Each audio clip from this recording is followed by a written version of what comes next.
حیات novel by N نونریف episode 26 last.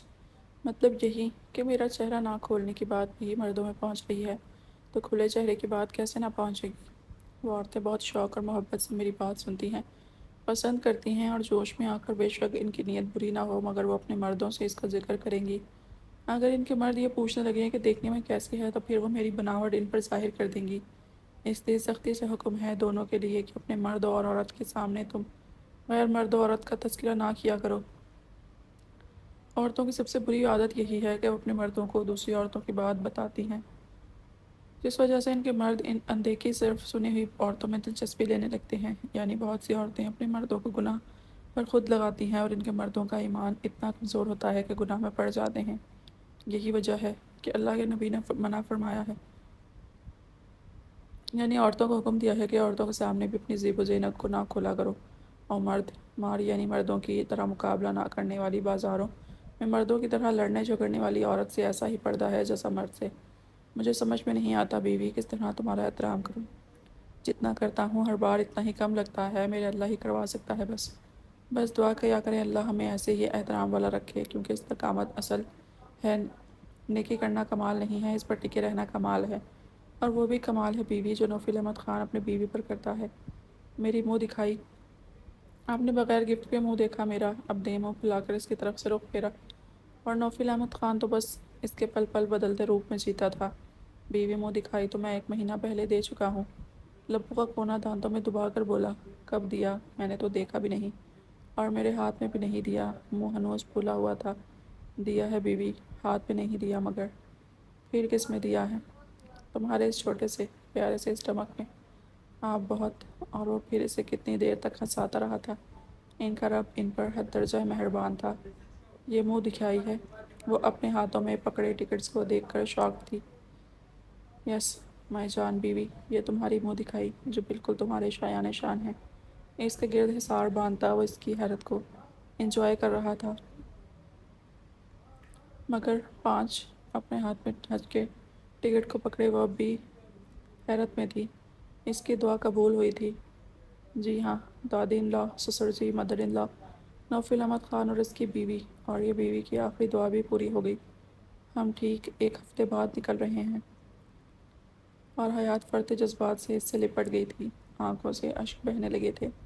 ایسا بہت کم کرتی تھی وہ جب عقیدت سے اس میں سماتی تھی، اور نوفل احمد خان تو بس اس کے کمر سے ہی بہک جاتا تھا جیسے اب ہوا تھا۔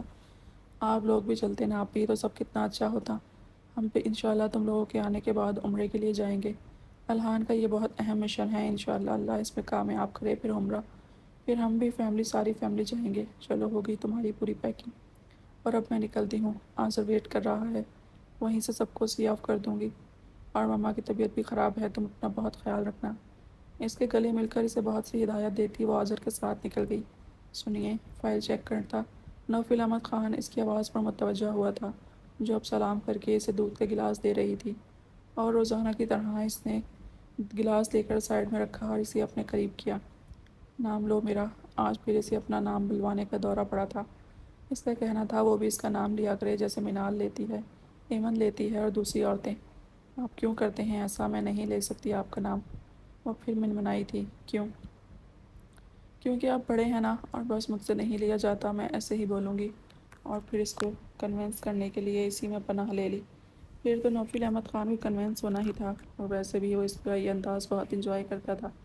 ایک عجب سا لطف محسوس ہوتا تھا اسے، جیسے جیسے وقت گزر رہا تھا ویسے ویسے ہی نوفل احمد خان کے عشق میں اضافہ ہو رہا تھا۔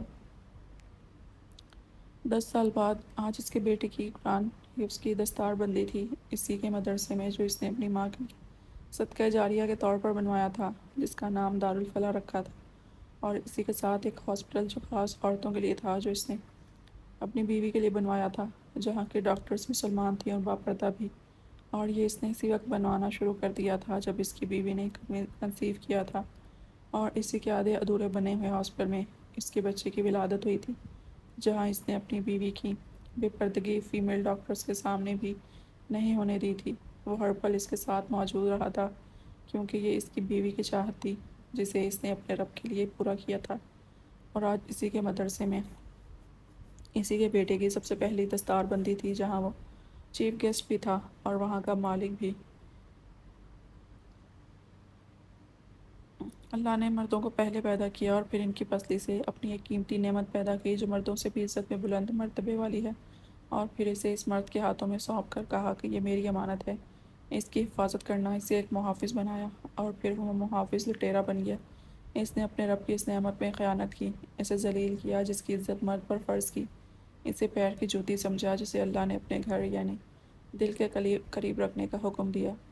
آج ایک لڑکی کو شادی کے بعد سسرال کے معاملات میں اتنا الجھا دیا جاتا ہے کہ اسے اپنے بچوں کو دیکھنے کی بھی فرصت نہیں ملتی۔ پھر وہ بچے دوسروں کی دیکھا دیکھی سیکھ کر نافرمان بن جاتے ہیں اور اس پر اس عورت کو طعنہ مارا جاتا ہے کہ بچوں کی پرورش اچھی نہیں کی، وہ کیسے کرے جب تم اسے پرورش کا وقت دیتے ہی نہیں ہو، اور اس کا شوہر اس کے لیے سایہ دار شجر نہیں بلکہ تپتا صحرا بنا رہتا ہے، اور تمہارا یہ غلط قدم نسل کی نسل تباہ و برباد کر دیتا ہے، اور پھر تمہارا یہ ظلم تمہاری بیٹیوں کا نصیب بن جاتا ہے۔ تمہاری ایک غلط نظر کی وجہ سے عورت کی آنکھ میں آنے والے ایک آنسو کا بھی اس اللہ نے حساب لینا ہے، تو تمہارے تھپڑ کی وجہ سے آنے والے آنسو کے حساب کا عالم کیا ہوگا۔ اور جو جاہل مرد بے دریغ اپنی بیویوں کو مارتے ہیں، ان کے لیے اللہ کا غضب اور اس کا حساب کتنا سخت ہوگا۔ یہ مرد کی سب سے بڑی توہین ہے کہ اپنی بیوی کو پیر کی جوتی سمجھتا ہے، اور اس کا مطلب وہ بے وقوف مرد نہیں سمجھتا کہ وہ اپنی بیوی کو پیر کی جوتی کہہ کر خود کو پیر بنا رہا ہے۔ اپنی بیوی کو آرام دینا، اسے ایک پرورش کے لیے تیار کرنا مرد کا کام ہے، مگر مردوں نے بس اپنے مرد ہونے کے الزام میں اپنی نسلوں کو تباہ کر دیا ہے اور الزام دیا اپنی بیوی کو۔ کیا اللہ یہ نہیں دیکھ رہا، اور کیا اللہ اس کمزور قوم پر ہونے والے ظلم پر تمہیں بخش دے گا؟ جب تم اپنی عورتوں کی ناقدری کرتے ہو تو اللہ تم پر رزق کی تنگی کر دیتا ہے، کیونکہ ایک بیوی کے طفیل اللہ اس کے خاوند کو رزق دیتا ہے۔ میرے نبی نے فرما دیا، تم میں بہترین شخص وہ ہے جس کا معاملہ اس کی بیوی سے بہترین ہو، اور دوسری جگہ فرما دیا، کسی مرد کی اچھائی یا برائی دیکھنی ہو تو اس کا معاملہ اس کے گھر والوں کے ساتھ دیکھ لو۔ نکال کر دیکھو حدیثوں کو، میرے نبی کے معاملات کیسے تھے اپنی بیویوں سے، جو اٹھتے بھی ایسے تھے کہ بیوی کی نیند میں خلل نہ پڑ جائے، جنہوں نے اپنی بیوی کے لاڈ بچے کی طرح اٹھائے ہیں۔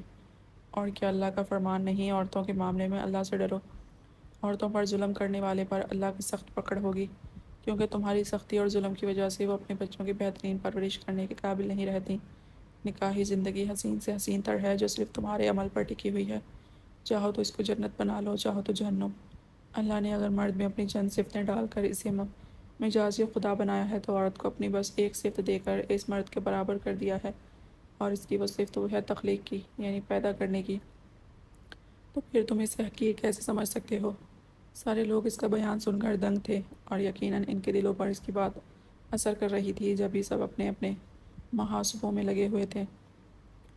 اللہ نے اسی لیے عورت پر کام کا بھی بوجھ نہیں ڈالا، یہ بھی شوہر ہی کی ذمہ داری ہے کہ وہ گھر کے کام کاج کا انتظام کروائے تاکہ وہ اپنے بچوں کی صحیح تربیت کر سکے، مگر پھر بھی یہ بیوی کا شوہر پر آسان ہوتا ہے کہ وہ اس کے گھر کے کام کاج بھی کرتی ہے، بچوں کی تربیت بھی کرتی ہے۔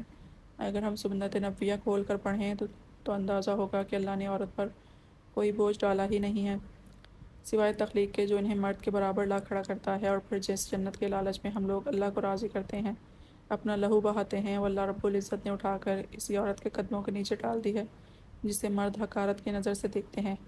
توبہ کرو، بے شک اللہ معاف کرنے والا ہے، اور اپنے ازدواجی زندگی کو بہترین بنا کر بہترین لوگوں کو وجود میں لائیے جنہیں اسلام کی شہزادت ہونے کا شرف حاصل ہو، نہ کہ شیطان کے چیلے۔ تو آپ کے جو سوال تھا میرے بچے کی 9.5 سال کی عمر میں ہی دستار بندی کیسے ہو رہی ہے اور یہ اتنے بہترین کیسے ہیں، تو وجہ ہے میری بیوی اور اس کے بعد میرا تعاون۔ میں اپنی بیوی کو گھر کے بس اتنے ہی کام کرنے دیتا ہوں جتنے میں وہ بالکل بھی نہ تھکے، وہ بھی اس کے زبردستی کرنے پر، تاکہ وہ اپنا اور بچوں کا خیال میرے پیچھے رکھ سکے۔ اور پھر جب میں اپنے گھر جاتا ہوں تو ان لوگوں کو دیکھ کر دن بھر کی ساری تکن بھول جاتا ہوں، کیونکہ میری بیوی نے ہمارے بچوں کو اسلام کے شہزادے اور شہزادیوں کی طرح بنایا ہے جو آنکھوں کی ٹھنڈک اور دل کا سکون ہے۔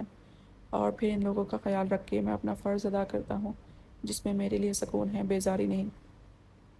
اور دوسرا سوال جو آپ لوگوں کا ہے کہ مجھے اپنے بچوں سے زیادہ محبت ہے یا اپنے کام سے، تو میرا جواب یہ ہے کہ مجھے اپنے رب کے بعد اپنی بیوی سے محبت ہے، اس کے بعد اپنے بچوں سے۔ اور لوگ اس کامیاب بزنس مین کا جواب سن کر ہی دنگ رہ گئے تھے۔ اس کے سسرالی اور اس کا دوست نوفل احمد خان پر فخر کر رہے تھے جو اللہ نے ان کے لیے نعمت بنا کر بھیجا تھا۔ دعا پڑھ کر اس نے تمام لوگوں کو سلام کیا تھا اور مصافحہ کرتا، لوگوں کے جوابات دیتا وہ اب اپنے گھر اپنی جنت میں جا رہا تھا جہاں اللہ نے اس کے لیے بے شمار نعمتیں اتاری تھیں۔ 10 دن سے وہ جماعت میں تھا اور سیدھا اپنے سسر کے ساتھ یہیں آیا تھا۔ اپنی بیوی کو دیکھنے کی چاہ بڑھی تو قدموں میں تیزی آ گئی تھی۔ وہ لوگوں کے لیے مشعل راہ بن رہا تھا تو اس کی بیوی عورتوں کی ہدایت کا ذریعہ بن رہی تھی، اور بلا شبہ اللہ نے انہیں اپنے دین پر محنت کے لیے پسند فرما لیا تھا، کیونکہ انہوں نے ہر چیز سے بڑھ کر اپنے رب سے اور رسول سے محبت کی تھی۔ امی جان، آپ ہی ابھی زمین پر پیر نہ رکھیں، فرش ٹھنڈا ہے، آپ کو تکلیف پہنچے گی۔